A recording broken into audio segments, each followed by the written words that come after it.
second.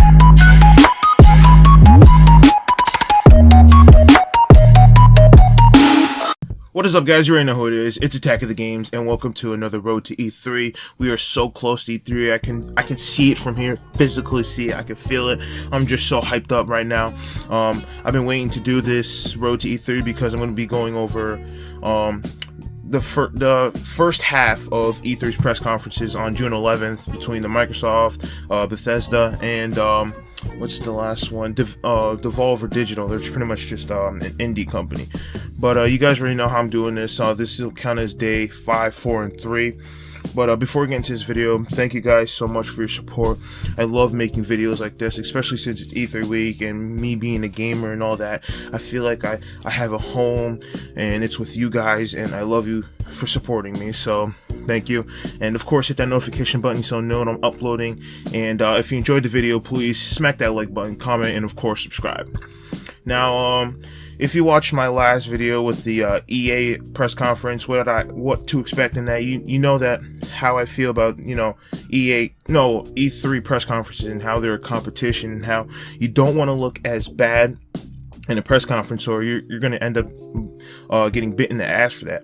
And the company that knows that the best is Microsoft, because if you remember in 2013, back when the PlayStation 4 and Xbox One were at war with each other because they were announced, and you remember how the Xbox One really kind of shot itself in the foot with the always online policy, the stupid DRMs, and the fact that you couldn't use all those used games and whatnot, and the fact that the whole press conference was spent trying to talk about TV shows and stream services and not about the games as much. There's like Rise and Forza Horizon 6 and Dead Rising 3, but that was about it. So let's just say Microsoft knows what it feels like to be on the losing side of a press conference. So this year, I feel like they're going to have a second chance, because obviously the brand new Xbox are coming out with the Scorpio, which is it's pretty much the equivalent to the PlayStation 4 Pro. But so now I'm talking about Microsoft, I might as well get into it. Obviously, the big thing to expect for Microsoft's press conference is, like I said, the Xbox Scorpio. This is their second chance in retrospect, because now they're going to do everything right this time. It's going to be 4K gaming. It's going to have a Blu-ray drive. It's pretty much going to bring every Xbox One original game from 900p to 1080p at 4K, and it's going to improve their performance and whatnot. We don't know about VR, seeing how as PlayStation and PlayStation 4 Pro has a VR, so we're going to have to wait and see. Maybe they can do something with the Oculus. It would make a sense, because it actually is compatible with the Oculus. But the Xbox One Scorpio is obviously the most major thing to expect within the press conference, and they play it right. They can probably spend up to like not even 15, probably 30-45 minutes talking about it, the specs and all that. I love the technological information, so can't wait for that. The games this year for Microsoft, I'm not really expecting a lot, because there's some games that got scrapped, like Fable Legends and Scalebound, which was really looking promising. But let's talk about the big games first. Like Crackdown 3, obviously it's been MIA for last year. We didn't really get too much information on it, except that we know that Cloud, with air quotes there, is going to be powering the multiplayer server, so that's 100% destruction from there. And then obviously there's going to be a new Forza series, well, not Forza, a new installment in the Forza series, Forza Motorsport 7, because it makes sense, because Gran Turismo Sport is coming out for the PlayStation pretty soon, so you got to have a little competition with the racing sims.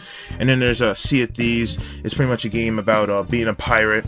It's really cartoonish and it looks really fun to play, and I would definitely expect to see a demo of that game in 4K with the Xbox Scorpio.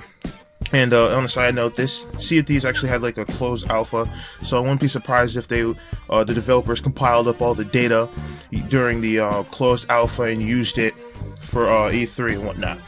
And then I'm moving on to the indie games. The only thing that comes to mind for me is State of Decay 2, a really fun zombie game that I played. Well, the first one back in the Xbox Live Arcade, and it was amazing. Then there's not really too much indie games, but you know how Xbox love to support the indie developers, and it's pretty cool. Not really expecting a lot of games other than that. I know I might be missing a few other games for Xbox, but that's because we don't know how it works, because there can be brand new IPs, which are pretty much brand new games that will come out of nowhere. But I'm just gonna add these two games because we've seen it in the past. If you know Square Enix, you know they do Tomb Raider series, and last year, you know how they had Rise of the Tomb Raider exclusively on the Xbox and the PC for a certain amount of time. So I'm just gonna add in Shadow of the Tomb Raider. I would be a little bit surprised to see it there, because they're also working on an Avengers game, and I want to see the Avengers game, and I also want to see Shadow of the Tomb Raider. But I could understand if you can only show off one game, but maybe they'll both end up on the show floor for Square Enix, so we don't know. Fingers crossed, definitely. And now moving on from the Microsoft press conference, now we got the Bethesda press conference, and this is another press conference that I feel like there's not really too much to talk about, because like a game of poker, I feel like Bethesda used up all its cards because of games like Fallout 4, Skyrim Remastered, Dishonored 2, Prey, you know, all the other games. So for Bethesda, I feel like they're just going to talk about, you know, some Elder Scrolls Online, seeing how Morrowind came out recently. They're probably going to do like an update on that, and they're going to talk about their Elder Scrolls card game, something like that too. Obviously, there's probably going to be a new IP for a Bethesda game, because that's how they usually do it.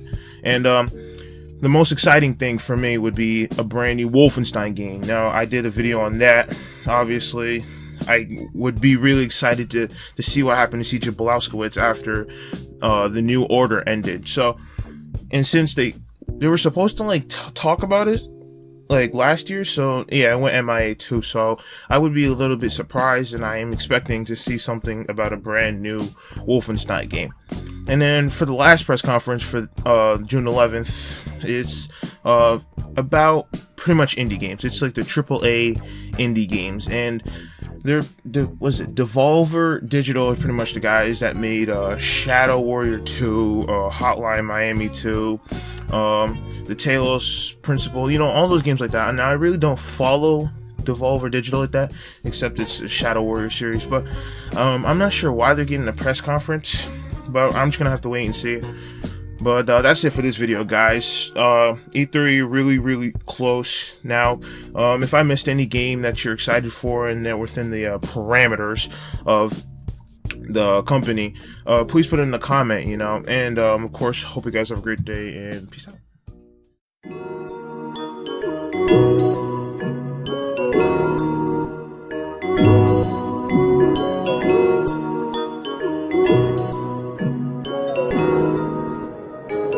Kids on the beat.